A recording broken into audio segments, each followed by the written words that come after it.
வணக்கம் மக்களே, எப்படி இருக்கீங்க? எல்லோரும் நல்லா இருக்கீங்களா?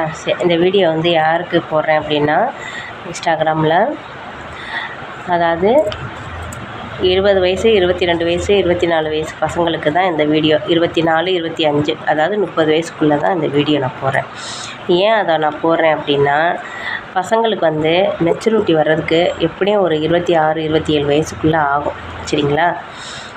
எந்த மூளைக்கு வேலைக்கு போனாலும் ஆம்பளை பசங்களுக்கு நான் சொல்லிக்கிறது என்னன்னா, எந்த ஒரு நாட்டுக்கு வேலைக்கு போனாலும் நீங்கள் வந்து கவனிக்க வேண்டியது இது என்னென்னா, பசங்க வந்து அசால்ட்டாக இருக்காமல் கொஞ்சம் தெளிவாக இருக்கணும், எந்த ஒரு பசங்களாக இருந்தாலும்.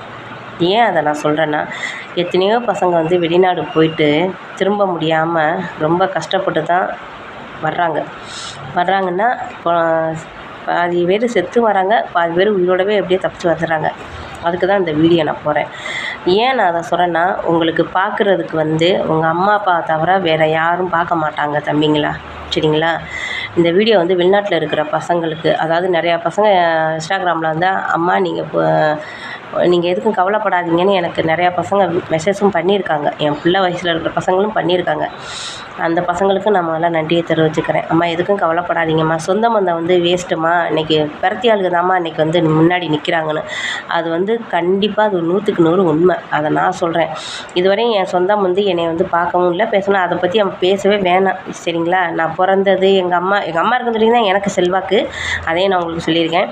இப்போ வந்து வெளிநாட்டு போகிற பசங்களுக்கு நான் சொல்லிக்கிறது என்னன்னா, வெளிநாடு போகிறீங்களா, சம்பாதிக்கிறீங்க ரைட்டு, மிச்சம் பண்ணுறீங்க, அம்மா அப்பாவுக்கு அனுப்புகிறீங்க, அது வரையும் ரொம்ப சந்தோஷம் தான். ஆனால் உங்களோட உயிரையும் நீங்கள் பாதுகாக்கணும்.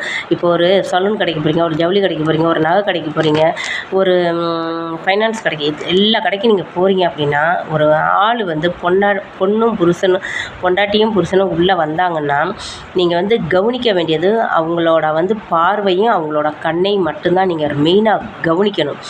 ஏன் அதை நான் சொல்கிறேன் அப்படின்னா, இன்றைக்கி ஒரு பையனை வந்து ஹஸ்பண்ட் ஒய்ஃபு கொண்டிருக்காங்க, 22 வயசு பையனை கொண்டிருக்காங்கன்னா, அது பெரிய ஒரு தப்பான ஒரு விஷயம். சரிங்களா? இவங்க பெற்று வளர்த்து அவங்க நம்ம பிள்ளைய போய் நல்லபடியாக வெளிநாட்டில் சம்பாரிச்சிட்டு வரணும், அவங்களுக்கு ஒரு கல்யாணம் பண்ணணும், காட்சி பண்ணணும், ஒரு வீடு கட்டணும்னு சொல்லி தாய் தாப்பை வந்து அவ்வளோ கஷ்டப்பட்டு அவங்கள அனுப்பி வைக்கிறது, போயிட்டு ரிட்டர்ன் வரையில் ஒரு பணமாக வர்றது யாருமே ஏற்றுக்க முடியாதது. சரிங்களா? அவங்க தாய் தாப்பை ஏற்றுக்க முடியாது அந்த மாதிரி ஒரு நிலைமையெல்லாம்.